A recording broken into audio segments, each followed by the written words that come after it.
안녕하십니까, 박사입니다. 트럼프는 월요일 소셜미디어 게시물을 통해 인도와 미국이 무역협정에 합의했다고 밝혔습니다. 양국은 여러 차례 회담 끝에 2025년 합의에 도달하지 못했고, 워싱턴은 뉴델리에 50%의 관세를 부과했는데 그중 절반은 인도의 러시아산 석유 구매에 대한 제재였습니다. 트럼프는 트루소셜에서 나렌드리 모디 인도 총리와 통화했으며, 모디 총리가 러시아산 석유 구매를 중단하고 미국과 베네수엘라산 석유를 훨씬 더 많이 구매하기로 합의했다고 주장했습니다. 그는 또한 이로 인해 우크라이나 분쟁이 종식될 것이라고 덧붙였습니다. 트럼프는 모디 총리에 대한 우정과 존경의 표시로, 그리고 그의 요청에 따라 즉시 발효되는 양국 무역 협정에 합의했다. 이 협정에 따라 미국은 인도에 대해 상호 관세를 25%에서 18%로 인하할 것이라고 밝혔습니다. 그리고 인도 또한 미국에 대한 관세 및 비관세 장벽을 0%로 줄이는 방향으로 나아갈 것이라고 했습니다. 모디 총리는 양국이 합의에 도달했음을 확인했습니다. 그는 X에서 인도산 제품에 대한 관세가 18%로 인하된 것을 매우 기쁘게 생각한다면서 이 놀라운 발표를 해주신 트럼프에게 14억 인도 국민을 대표해 진심으로 감사드린다고 말했습니다. 그러나 인도 총리는 뉴델리가 러시아산 석유 구매를 중단할 것이라는 주장에 대해서는 언급하지 않고, 다만 남아시아 국가인 인도가 트럼프 대통령의 평화를 위한 노력을 지지한다고만 밝혔습니다. 트럼프 또한 모디 총리가 미국산 제품을 훨씬 더 높은 수준으로 구매하기로 합의했으며, 이외에도 5천억 달러가 넘는 미국산 에너지, 기술, 농산물, 석탄 및 기타 여러 제품을 구매하기로 했다고 밝혔습니다. 인도가 유제품과 농산물을 무역 협상 대상에서 제외하겠다는 입장을 고수한 것은 미국과의 잠재적인 무역 협상 타결에서 주요 걸림돌 중 하나로 여겨졌습니다. 뉴델리는 인도 농민의 이익을 보호하기 위한 것이라고 주장했습니다. 그런데 러시아는 인도가 원유 구매를 중단하기로 결정했다는 사실은 모르는 일이라고 드미트리 페스코프 크렘린 대변인이 밝혔습니다. 아직까지는 트럼프의 주장일 뿐입니다. 나렌드라 모디 인도 총리는 미국이 인도산 수입품에 대한 관세를 50에서 18%로 인하하기로 합의했음을 확인했지만, 러시아산 석유 구매를 중단하겠다는 약속에 대해서는 언급하지 않았습니다. 러시아는 가능한 모든 방법을 동원해 인도와의 관계를 계속 발전시켜 나갈 의향이 있다고 페스코프 대변인이 화요일에 밝혔습니다. 알렉산드르 노박 러시아 부총리도 페스코프의 의견에 동의했습니다. 노박 부총리도 모스크바는 뉴델리의 공식 발표만 알고 있다고 말했습니다. 그는 상황이 어떻게 전개될지 지켜보자면서도, 하지만 일반적으로 러시아의 에너지 자원은 수요가 있는 상태라고 말했습니다.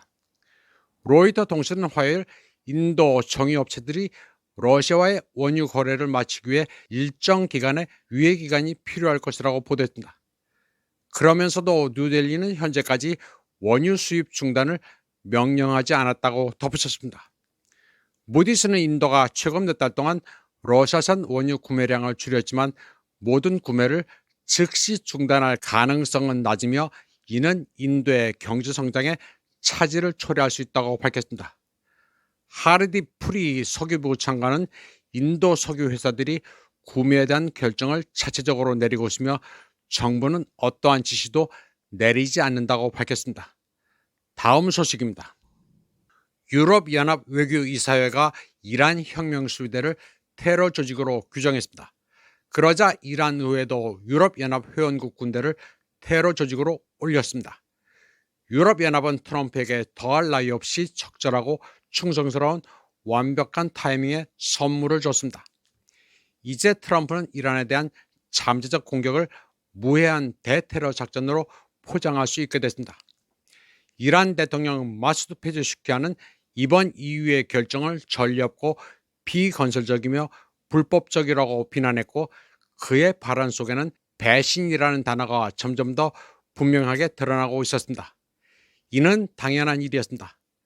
그는 불과 얼마 전 뉴욕 유엔 총회에서 에마뉴엘 마크롱 프랑스 대통령과 악수를 나눴을 뿐이었습니다. 모든 것이 순조로웠고 심지어 훌륭하기까지 했습니다. 2025년 여름 이스라엘과 이란 간의 12일간의 분쟁 이후 이란 외무장관 아바스 아라그치는 프랑스, 독일, 영국 외교부장들과 만나 마치 세헤라 자대처럼 유럽 대표단은 상황 완화와 외교관계 재개를 중요하게 생각한다는 말을 쏟아냈습니다. 유럽의 이러한 뒤통수 치기는 기가 막힙니다.